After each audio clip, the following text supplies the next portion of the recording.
Oke, Assalamualaikum warahmatullahi wabarakatuh. Salam hebat dan luar biasa untuk keluarga besar Ratu Lisa di seluruh Indonesia.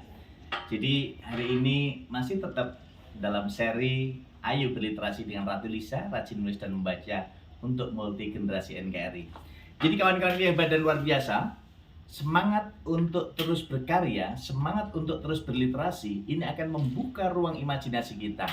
Maka kenapa hari ini saya pakai kaos adopsi Muda Kreatif Luar Biasa. Ini Asosiasi Dosen Bahasa dan Sastra Indonesia. Saya pakai topi adopsi. Kebetulan karena hari ini bersamaan ada rapat koordinasi nasional untuk adopsi Asosiasi Dosen Bahasa dan Sastra Indonesia di Kemuning. Nah, kebetulan juga, bukan hanya kebetulan, tapi sengaja ini ya.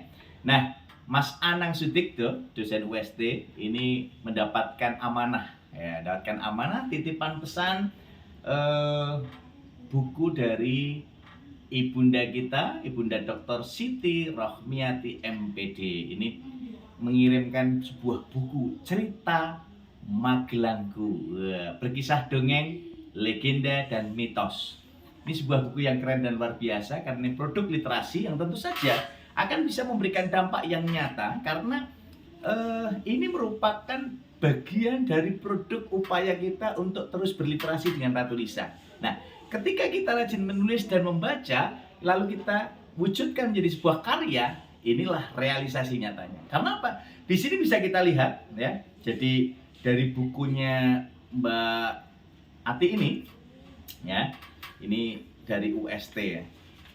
Ini ya, dari Mbak Ati ini ditulis pada Maret 2021 dan ini diterbitkan oleh Nuta Media ya, Nuta Media. Kemudian ini Nuta Media Yogyakarta. Ukuran bukunya 15 x 23, sejumlah 133 halaman plus 6 Romawi. Jadi judulnya Cerita Magelangku ya.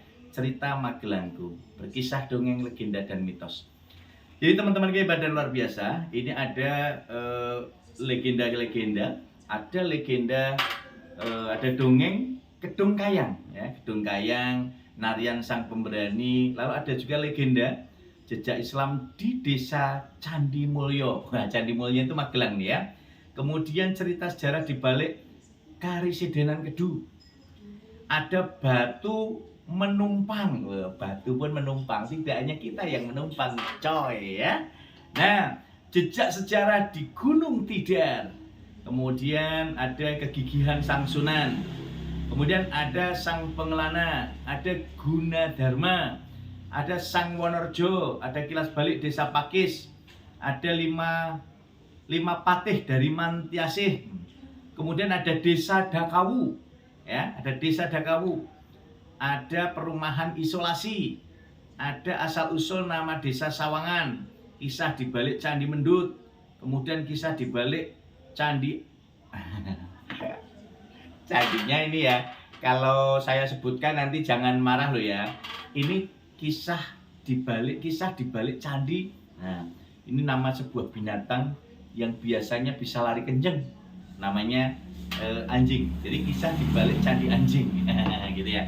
Kemudian ada juga di balik nama Magelang, jejak perjuangan di Pabelan, bukti peradaban di Bukit Ukir, sejarah Desa Gulon, cerita di balik prasasti Poh, jejak sejarah di Bawang Suwung, Kiai Bandung, Dusun Dempel, Macan Putih Sang Pelindung, Kiai Langgeng, cerita di balik Gunung Andong. Nah, ini masih sekitar Magelang.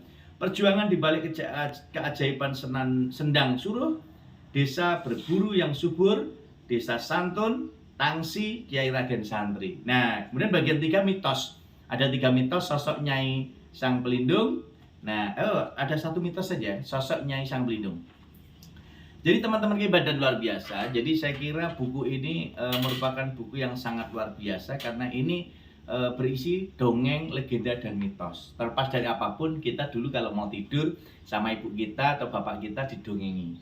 Nah, didongengi, kemudian dielus-elus, kita bisa tidur nyenyak. Dan ini merupakan bagian upaya kita untuk menikmati karya-karya dongeng sastra lisan kala itu. Nah, oleh karena itu sekarang ini saya kira perlu ditumbuh kembangkan sastra lisan itu dalam bentuk sastra tulis, dan ini menjadi salah satu bagian penting yang harus kita pahami untuk bisa lihat bersama-sama menikmati wujud upaya kita untuk terus menggaungkan ayo berliterasi dengan ratu lisan, rajin nulis dan membaca.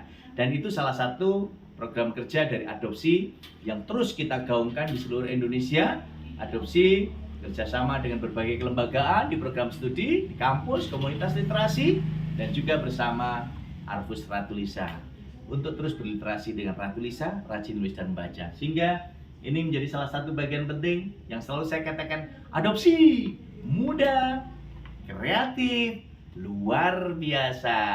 Ini komitmen kami untuk terus hadir bersilaturahmi dan memberi solusi untuk multi generasi NKRI. Bersama saya Muhammad Rohmati Ratulisa mengucapkan banyak terima kasih untuk Mbak Ati yang sudah mengirimkan buku ini. Semoga bermanfaat untuk perpustakaan Ratulisa. Bersama kita pasti bisa berliterasi agar kita terus serta menyinari dunia seperti bintang, bulan, dan matahari yang selalu menyinari bumi, baik tampak maupun tidak tampak oleh manusia. Semangat untuk kita berliterasi dengan Ratulisa untuk Indonesia.